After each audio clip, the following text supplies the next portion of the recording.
À Alton, Illinois, un homme apparaît sur les caméras juste après minuit, portant un panier à linge blanc. Une rue calme, un mystère terrifiant. Il passe derrière un bureau de tabac et disparaît. Personne ne sait encore ce qu'il transporte. Je l'emmène à la benne. Dedans, des vêtements, des paniers à linge, 2 paires de chaussures, rouges, avec du sang dessus, un petit couteau avec des dents, comme un office dentelé. Il y avait du sang sur la lame. Le lendemain soir, Heidi Noël s'inquiète. Sa fille, Lise Dodd, 22 ans, enceinte de 8 mois, ne répond plus. À 22 heures passées, Heidi entre. 2 minutes plus tard, elle ressort, bouleversée. La fille de ma copine a été tuée. Ma fille, elle a été décapitée. Les secours arrivent à 12h59. Ils montent au 2e étage. La porte est déverrouillée. Evan surveille l'arrière. On entre. Je l'ai touchée. Elle était froide. S'il vous plaît, trouvez sa tête. Ce qui suit reconstitue, à partir d'images et de témoignages, la nuit où Lise Dodd a été assassinée. Certains contenus peuvent heurter la sensibilité. Alton, comté de Madison, une banlieue ouvrière de Saint-Louis. Ici, la routine semblait immuable. Ce 9 juin, la benne devient la scène annexe d'un crime abject. J'ai su que quelque chose clochait. Je voulais m'éloigner le plus vite possible. Née le 14 août 1999, Lise aimait les animaux. Pour ses 10 ans, elle collecte des fonds pour un refuge local. Diplômée en 2017, serveuse appréciée, elle rêve de médecine, comme sa mère. On avait envoyé les invitations. On l'appelait bébé haricot. On était si excités. Mais derrière cette douceur, sa relation est un baril de poudre. Revenons 24 heures en arrière. DeAndre Holloway, même âge que Lise. Une relation en dents de scie depuis près de 2 ans. Un temps, ils vivent sans abri, sous une tente près du lac Litchfield. Elle arrivait avec des bleus.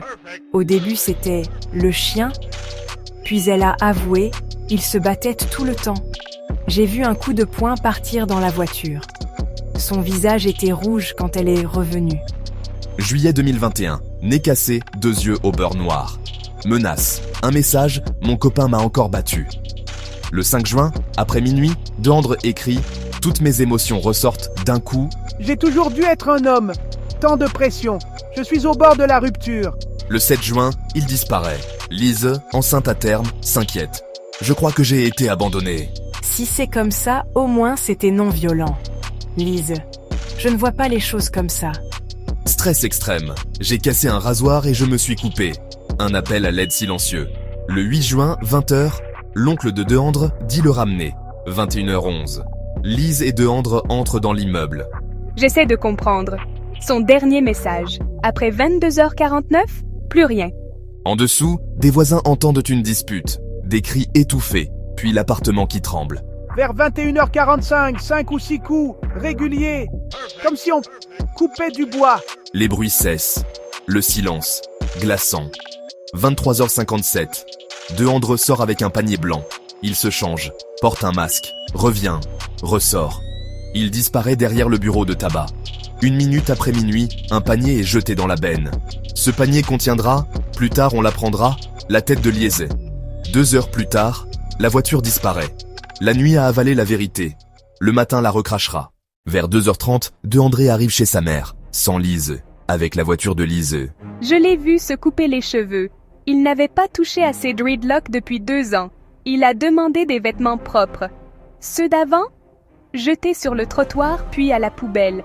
Il avait sa carte d'identité, sa carte de débit. Je lui ai dit « Pourquoi tu as ces affaires ?» Ma sœur l'a vu arriver. Il marchait, nerveux. Il n'a rien expliqué. Le 9 juin, en fin de journée, mandat de perquisition. Dans la poubelle, ses dreadlocks, ses vêtements vus sur les caméras.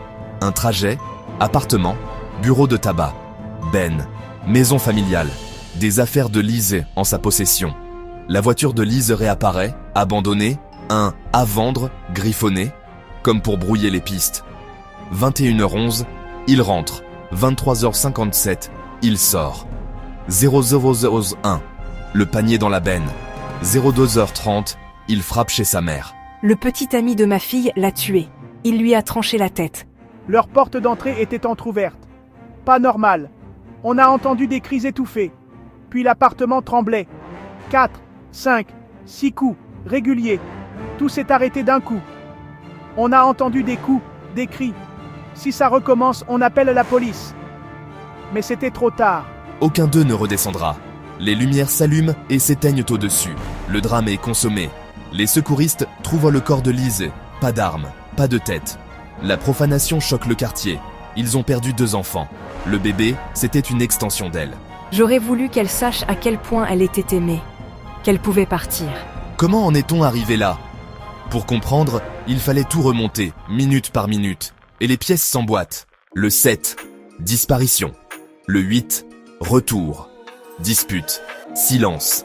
Le panier à 0001. Le 9, indice chez sa mère. Couteau dentelé dans la benne, cheveux coupés, vêtements jetés, clés et carte de Lise.